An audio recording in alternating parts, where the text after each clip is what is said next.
B'siyata d'shmaya, we're going to learn Shabbos Daf Tesvov. We're going to start on the second line of the Omid. Says the Gemara, Gufa, Omar Rav Yehuda Omar Shmuel. We saw on Daf Yud Daled Omid base that Rav Yehuda said in the name of Shmuel that Yud Ches Gozru, there were 18 things that the Chachomim made a Gezerah, Ube Yud Ches Nechluku, and there were 18 topics and discussions that Beis Shammai and Beis Hillel were arguing with each other. Asks the Gemara Vatanya Hushvu, did we not learn that the 18 things that Beis Shammai and Beis Hillel agreed upon? How can you, Shmuel, say that they were arguing? Says the Gemara, Boi bayoim nechluku. On that day that we've discussed till now, where the Chachomim went up to the attic of Hananya ben Chizkiah ben Goroin, on that day they argued. Ulemochor, and the following day, Hushvu, they all agreed, Beis Hillel agreed to Beis Shammai, and they made the Gezeirus according to Beis Shammai.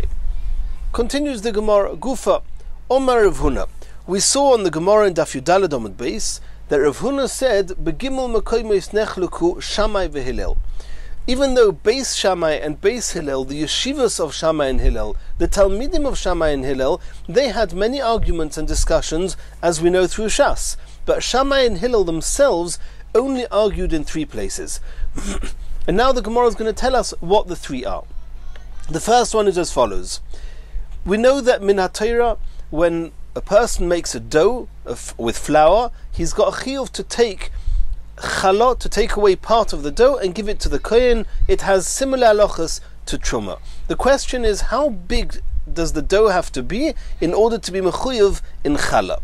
Says the Gemara, Shammai oimer mikav challah. Shammai says if the dough was made with a kav, which is a measurement of flour of a kav, it's chayev in challah. V'hillel oimrim mikabayim. Hillel say that you need a measurement of 2 kav in order to be chayev in challah. V'chachomim oimrim. The chachomim say loy kedivrei zeh v'loy kedivrei zeh. Not like Beis Shammai and not like Beis Hillel. Elo kav umechza. 1.5 kav of flour. If the dough is that big, it's chayev b'challah.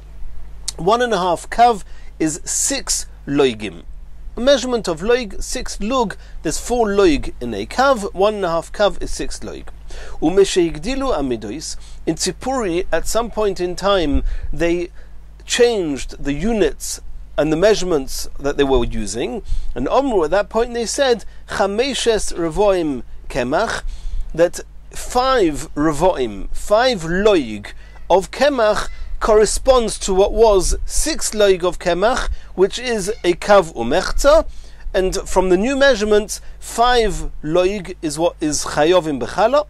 Rabbi Yosi Omer, chamisha pturin, chamisha v'oid chayovin. Rabbi Yosi says that I agree with you that 5 loig is the measurement, but not exactly. You have to add on a little bit more than 5 loig, and the reasoning behind all these opinions are to do with the halachas and the sugyas of challah, which we do not need to go into here.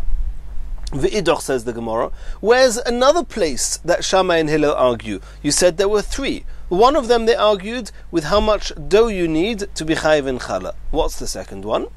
Hillel oimer meloi hin mayim she'uvim poislin es hamikvah. We know that for a mikvah to be kosher, it needs to have 40 sa'ah of rainwater that have not gone through any kelim, through any vessels.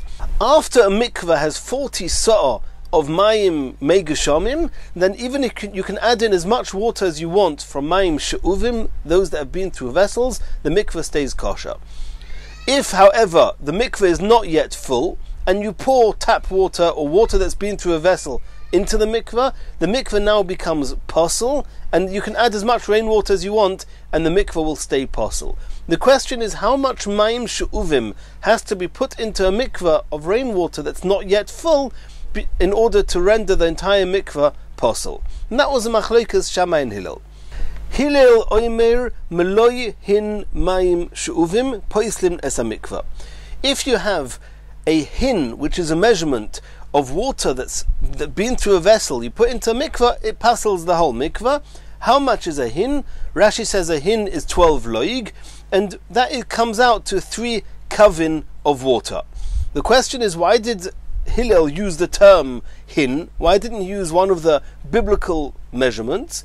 Says the Gemara, Shechayev Odom Loimer Bilshein Rabbi, because a person must say over when he's saying Torah exactly in the way he heard it from his Rebbe. His Rebbe was Shemaiah v'Avtalyon, and Shemaiah v'Avtalyon, for different reasons, used the term hin, and that's why Abaya used that term. Shammai argue with Hillel and say that you don't need a hin of water to passel the mikvah. Tisha kabin, you need 9 kav, which is 36 loig, before a mikvah becomes passel. The Chachomim say loike divrei zeh v'loike divrei zeh, not like Shammai, not like Hillel. Ad shebo shtei gardiim mishar ha'ashba, when 2 weavers came from the dung gates in Yerushalayim, v'hi'idu, and they testified mishum Shemaiah v'Avtalyon, in the name of Shemaiah v'Avtalyon, differently to what Hillel said in the name of his Rebbe, which is a hin. They said in the name of Shemaiah v'Avtalyon, sheshloisha lugin mayim she'uvim poislim es hamikvah. 3 loig of tap water, of water that's been through a vessel, is enough to render the entire mikvah that has not yet been filled with 40 sah to be completely possible.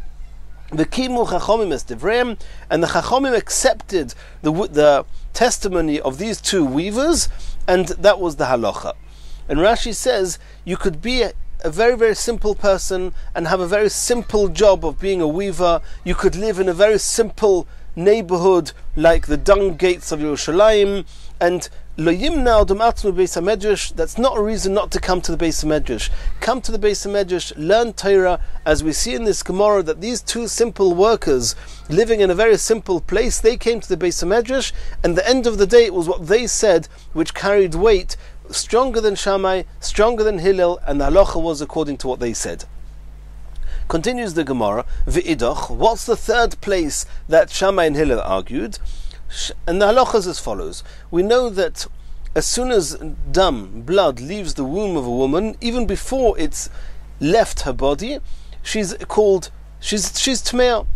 Now when a woman does a badika, when she checks whether she's tameh or not, then sometimes she'll find dam whilst she's checking.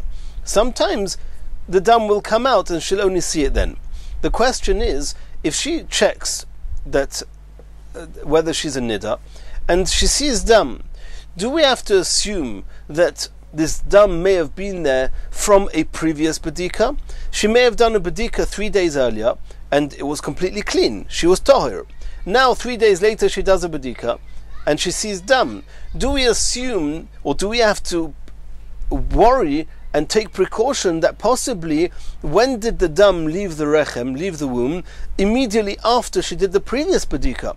And the ramification of that will be that all the tairis, all the things that were tahir that she touched from then, maybe it's a suffix whether they are tomei. A nida is tomei if she touches tairis. So the question is, when a woman sees blood, from what point backwards do we assume maybe the dam already left the womb? Says the Gemara, Shammai omer kol anoshim dayon shaiton. Shammai says we don't assume bichlal at all that she was tamei before. You found the dam now, then from this point on she is tamei. A minute earlier she's tahir. Hillel omer, the Hillel say that it's mipkida lepkida. We have to assume that immediately after she did the previous check, the previous badika, at that point the dam left the rechem, and from that point all the tyrus that she touched are sofik tomei. Vafilu liyomim harba, even if she did that badika many days earlier. V'chachomim oimrim loike divrei zeh v'loike divrei zeh. Not like Shammai and not like Hillel. Elo mi'es le'es memayit al yedei mipkida lepkida, or mipkida lepkida memayit al yedei me'es le'es. The Chachomim say the halach is as follows: the shorter of the 2, either 24 hours or a previous clean badika, the shorter of the 2, that's as much as a woman has to be choishesh, maybe she became tamei. So if she did the badika 12 hours earlier and it was clean, she has to be choishesh for 12 hours. If she did a badika 36 hours back, she only has to be choishesh on 24 hours. Continues the Gemara. V'su leka? Are there no more places that Shammai and Hillel argued? We saw in the Gemara that Rav Huna said that Shammai and Hillel only argued in 3 places. How about the following? V'ha'ika, Hillel oimer lismoich, v'Shammai oimer sheloi lismoich. There's a machlekes in the Gemara, in Chagiga Daf Tes Zayin, in the Mishnah, whether if a person brings a korban on Yontiv, and we know when a person brings a korban he has to lean on the animal, it's called smicha, but we know that there's an issa, it's forbidden to lean on an animal on Yontiv. The question is, if one's bringing a korban, is one allowed to lean on the animal as part of the procedure of bringing a korban or not? Hillel say, lismoich, you're allowed to. Shammai say, shaloi lismoich, you're not allowed to. So you see there's another machlekes, Shammai and Hillel. Says the Gemara, Ki ka'amar Rav Huna, when did Rav Huna say that there's only 3 arguments? Heicha deleka plukta de rabvasa ba'adayu. That's only if there were no previous chachomim that argued. But if Shammai and Hillel were just echoing a previous argument of previous chachomim, that's not a new argument attributed to Shammai and Hillel, and therefore it's not counted. And what's interesting is that this machlekes, Shammai and Hillel, is actually the very first machlekes in Torah Sheba'al Peh. And the Chachomim, there was always the base, the Av Beis Din and the Nossi, and they were arguing already 4 generations before Shammai and Hillel. They were already arguing regarding this halacha of smicha on a korban on Yontiv, and this until Shammai and Hillel, that was the only machlekes. Later on, Shammai and Hillel themselves argued in another 3 machlekes, and afterwards with the Talmidim of Shammai and Hillel, that's where machlekes became very rampant. Asks the Gemara, V'ha'ika, I've got another place where there's an argument between Shammai and Hillel.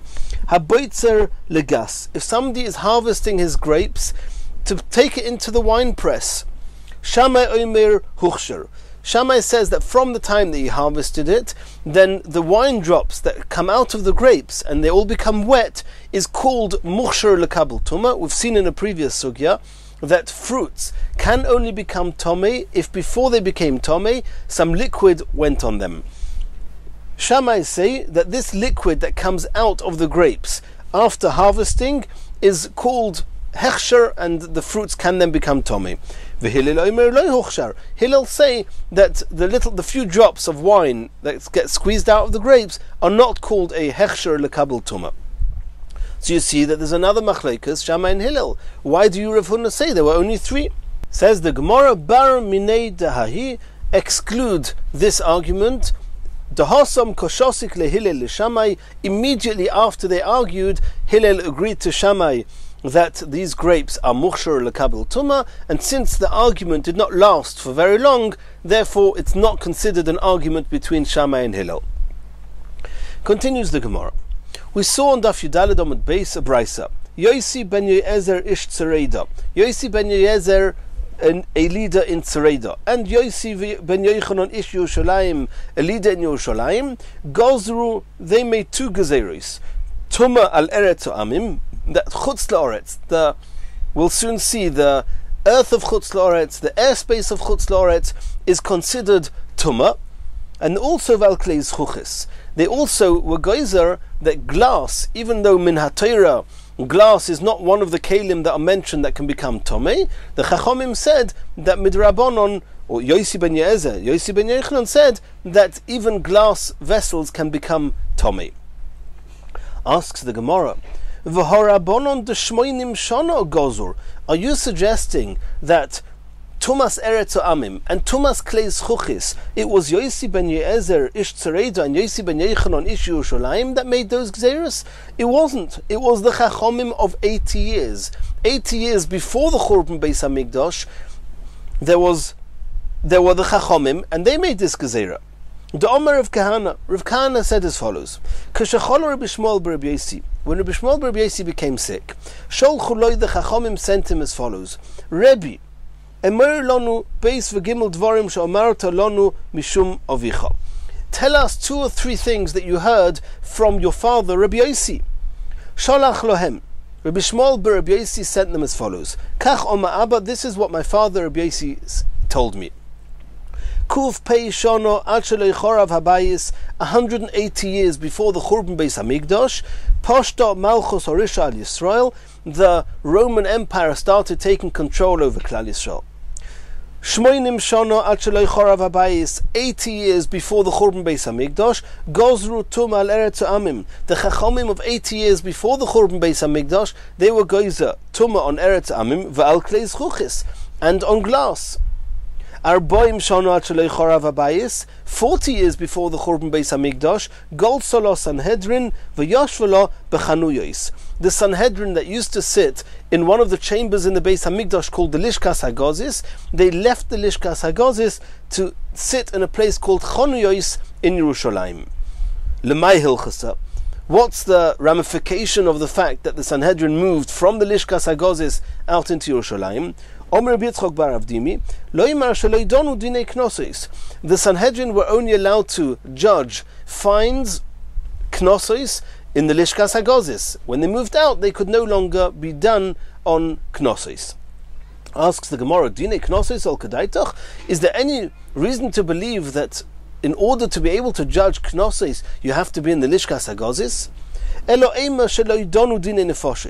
It's not Dine Knosis. That you can do even outside the Lishkas Hagozis. Dine Nefoshes, deciding whether a person has to be killed or not, that could only be done in the Lishkas Hagozis. So the question of the Gemara is, how can you say that Yosi ben Ye'ezer ish Tzereida and Yosi ben Yochanan ish Yerushalayim, they made these two gezeros? They lived many, many years earlier than 80 years before the Churban Beis Hamikdash.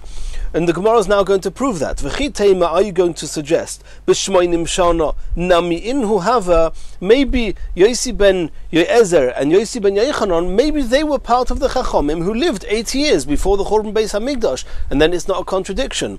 Says the Gemara, that can't be. V'hatanya, Hillel Azokin, v'Shimoin and his son Shimoin, Gamliel, Reb Gamliel Azokin, the son of Shimon ben Hillel Azokin, v'Shimoin and Reb Shimon ben Gamliel, Noagu Nesi'oson, they were Nesiim Lifnei Abayis Me'er Shono. They were 100 years before the Churban Beis Hamikdash, they were Nesiim. Hillel was 100 years before, and those after him, they were the Nesiim after, in the last 100 years before the Churban Beis Hamikdash. V'ilu Yosi ben Ye'ezer ish Tzereida, Yosi ben Yochanan have kodmi tuva. They were 4 generations before Hillel. If you look in the Mesechus Avos, at the beginning, you'll see that Yosi ben Yochanan and Yosi ben Ye'ezer were 4 generations before Hillel.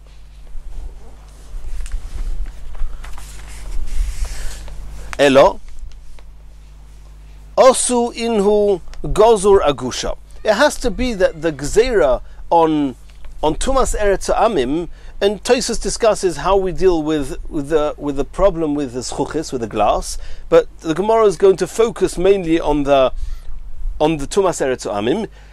So Yosi ben Yochanan and Yosi ben Ye'ezer, they were Gozur Agusha. They just said that the lumps of earth from Chutz La'aretz, because we don't know if it's a Beis HaKvaros, if there's dead people buried there, and if even a goy that's buried there, if one touches or moves the remains of a body of a goy, it can bring tomei. It's a big suffix, and therefore they said lumps of earth in Chutz La'aretz are tomei.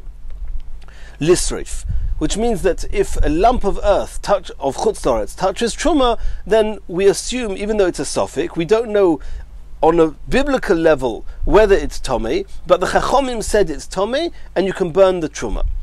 Not like Sofik of truma, where we know that you can't eat it because it might be tomei. You cannot burn it because you're not allowed to burn truma unless you're 100% sure that it's tomei. So it's called toilin. It's not eating and not burning. You just have to leave it. Ve'avira v'loi klum. But the two, Yosi ben Yochanan and Yosi ben Ye'ezer, they did not make any takona on the airspace of Chutz La'aretz, only on the lumps of earth. And then the Chachomim of 80 years before the Churban Beis Hamikdash, Gozur Avira Litlois. They made the Gezerah that if even just the airspace of Chutz La'aretz, of Tumas Amim, has some level of Tumah, but not as extreme as the lumps of earth. The lumps of earth cause enough Tumah that you can burn Truma, but if Truma goes into the airspace of Chutz La'aretz, it's only Tomei enough that you're not allowed to eat it, but you're also not allowed to burn it. Says the Gemara, Lememra dechod gzeira sahava lisreifa. Are you suggesting that on the lumps of earth, the same time that Yosi ben Yochanan and Yosi ben Ye'ezer made it a gzeira, that they are tomei, they also said that the tomei is stringent enough that you can burn the truma, like we see inhu gozor agusha lisreif. V'ha'oma ilfa, we saw previously in the name of ilfa, yodayim, only the takona of netilas yodayim, tchilas gzeiroson lisreifa. From the beginning of the gzeira, they said that if you do not wash netilas yodayim and you touch truma, then you have to burn the truma. Only yodayim hu de tchilas gzeiroson lisreifa. Only regarding tumas yodayim, the initial gzeira was that you can burn truma. Ha midi achrina, but other things, for example, the lumps of earth from chutz la'aretz, loy. Over there, the gzeira went in stages. First, it was only tomei that toilin, you're not allowed to eat it, and only later they made the gzeira, you're even allowed to burn it. Elo, says the Gemara, Osu inhu Yosi ben Yochanan and Yosi ben Ye'ezer gozor agusha litlois. They were geyser, they decreed that the lumps of earth from chutz la'aretz have the halachas of sofik tuma litlois. You're not allowed to eat the truma if the truma touches the lumps, but you're not allowed to burn it. Ve'avira, but the airspace of chutz la'aretz, v'loi klum, they didn't make any gzeira, is tahir. V'asu rabbanon d'shmoinim shana, and the chachomim later on, 4 generations later, those that were there 80 years before the Churban Beis Hamikdash, gozor agusha, they added onto the gzeira of the lumps of earth, saying not only are you not allowed to eat it, lisreif, you're even allowed to burn it. Ve'avira litlois, and they started the gzeira of the airspace of chutz la'aretz, that if truma goes into it, you're not allowed to eat it, but you're not allowed to burn it. Asks the Gemara, I don't understand. Ve'akati be'usher gozur. You're saying that between Yosi ben Yochanan, Yosi ben Ye'ezer, and the Chachomim of Shmoinim Shana before the Churban Beis Hamikdash, that's when the gzeira of Tumas Eretz Amim and Zchuchis and glass, that's when it was instated. But it's not true. We are going to see in the Mishnah that these gezeiras were only started in Usha, which is a few years after the Churban Beis Hamikdash. Ditnan we saw in the Mishnah, Al Shisha Sveikois Soirfines Hatruma. There are 6 scenarios where the scenario in and of its own right have the status of Sophic, and nonetheless, if truma touches them, not only are you not allowed to eat the truma, you're allowed to burn the truma. What are the 6? Al Sofik Beis HaPras. Beis HaPras is a field that had a grave in it, and the field got ploughed up, and now you don't know if there are remains of bones around in the field, and you went through it, or some truma went through it, and now we don't know, did the truma become tomei from the Beis HaPras? V'al Sofik Ofor Abor Me'eretz Amim, or if truma touched the lumps of earth from chutz la'aretz, and that's also just a sofik because we don't know whether this particular lump of earth is tomei or not. Val sofik bigdei amoretz, or if truma touches the clothes of an amoretz and we don't know whether his clothes are tohir or tomei. Val sofik kelim hanimtzoim, if truma touches vessels, kelim that you find, and you don't know if these kelim are tohir or tomei. Val sofik haroikin, if truma touches some spit and you don't know, is it spit of a zov which is severely tomei, or is it spit of a tohir person which is tohir? Val sofik mei ragle odom, or if you have a sofik, if you see some urine and you don't know, is it the urine of an animal which is tohir, or is it the urine of a person, and then it might be tohir, but it might be tomei, the person might be tomei. If he's a zov, then the urine of a zov is severely tomei. Shekeneged mei ragle behema, even if just in close proximity of the urine that you're worrying about, that the truma touched, there's other urine which it's clear to you that it's from an animal. So here, number 1, it's close to urine which is definitely from an animal. Number 2, it could be this urine is from an animal. Number 3, it could be that even if it's from a person, it's from a tohir person. Nonetheless, it's one of these 6 fakers that sofen is a truma. If truma touches it, you can burn the truma.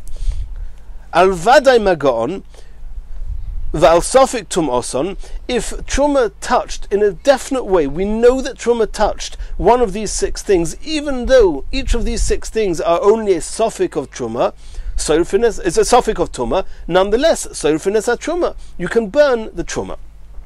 Rabbi Yossi Omer, af al sofik magon. Not only these 6 are a sofik, but if you have an added sofik that you're not even sure did the truma touch one of these 6 things, even then the halacha is as follows: that b'reshus hayochid sorfin. We know that any sofik of tuma in a reshus hayochid, it's learnt out from Saita that it's lechumra, it's tomei. And therefore here too, if any of these 6 things are in reshus hayochid, then the sofik whether it touched them, we decide is lechumra, is tuma. And since these 6 things, the halacha is that sorfin is a truma, you burn the truma. The Chachamim argue and say, b'reshus hayochid toilin. In a regular sofik, in reshus hayochid, you can be machmir because there's only one sofik. Here it's a double sofik. You're talking about a sofik whether it touched, and number 2, even if it did touch, maybe it's not even tomei. For example, lumps of tumas eretz amim, or earth of a beis hapras. It could be it didn't touch the beis hapras. If it did touch the beis hapras, maybe there was no bones remnants here. Since it's a double sofik, you cannot burn it, and it's toilin. That's how the Rambam explains this. B'reshus harabim tahirim. However, if you have this double sofik in reshus harabim, then it's completely tahir. Va'oma ola. What did Ula say on this Mishnah with these 6 things? Al shishos sveikois sorfines hatruma.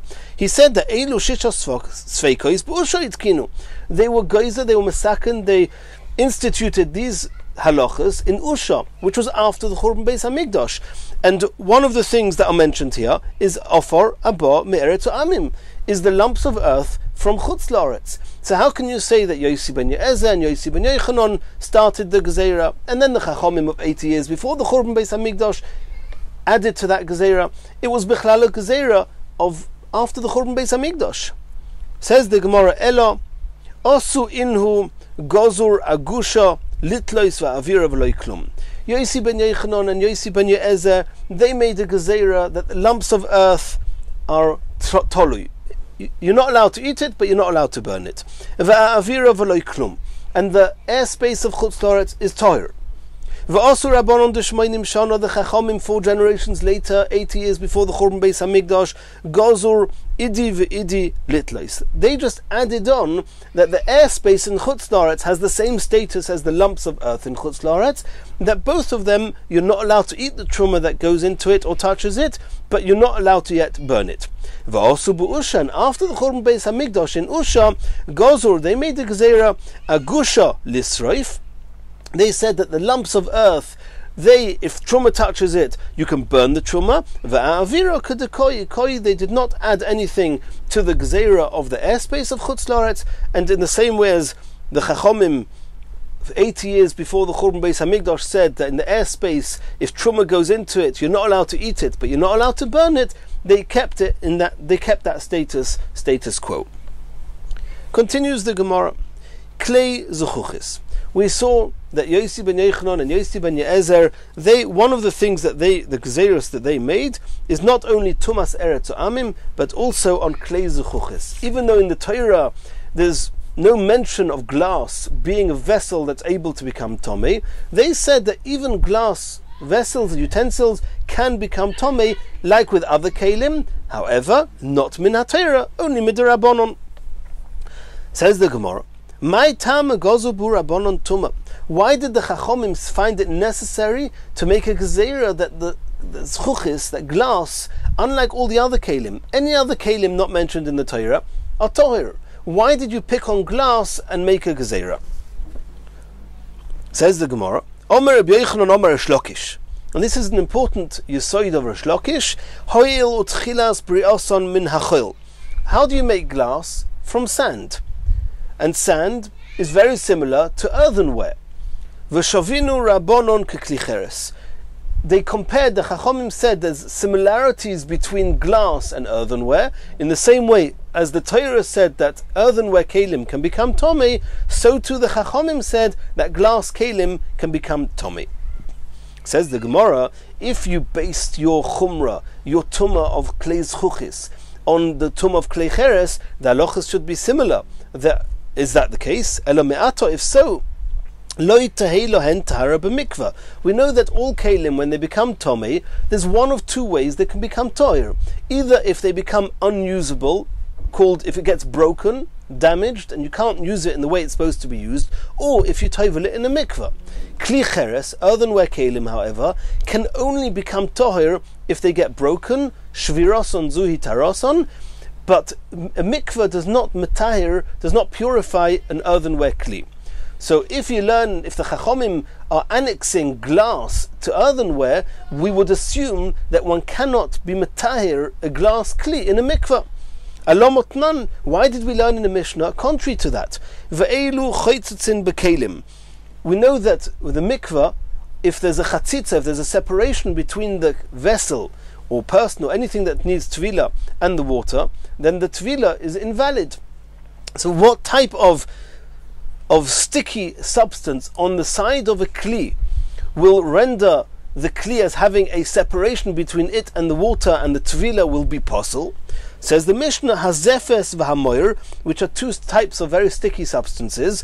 Bekli's chuchis, when they are stuck on the surface of a glass kli, then if you tovel the glass kli, the tvila will not be valid. So you see here that if there's no chatzitza, that a glass kli can become toir in a mikveh. Why?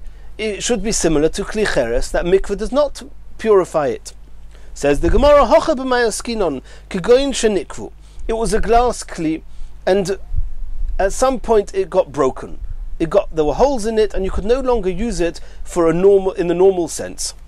V'heitif l'toichon aver, and in order to repair the hole, somebody poured lead into the hole. Lead is a metal. Metal is one of the substances that kelim of metal can be purified in a mikveh. V'Reb Meir, and this Mishnah is following Reb Meir, the Omar, who holds Hakoil hoilich achar hamaimid.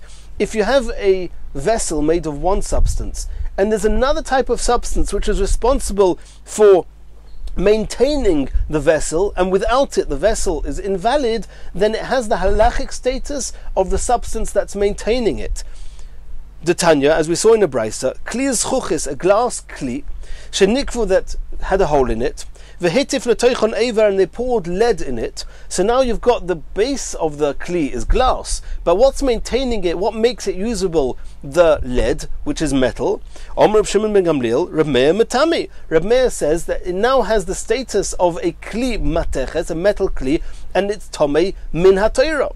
The chachomim metarim, the chachomim say that this type of kli is toher min ha'torah, it's only tomei midrabanon. So according to Reb Meir, you see that a glass kli that is filled, the holes are filled with metal, it has the status of a metal kli. So the Mishnah that we mentioned before, that says that on a glass kli, zefes and moir are a chatzitza, it's talking about a glass kli that has the status of a metal kli. What type of kli is that? It had a hole and was fixed with metal. But if it's a purely glass kli that's no holes and is not fixed by metal, then that type of glass vessel will not be able to become toher in a mikveh. Similar to kli cheres. In the next shir, we'll carry on from here.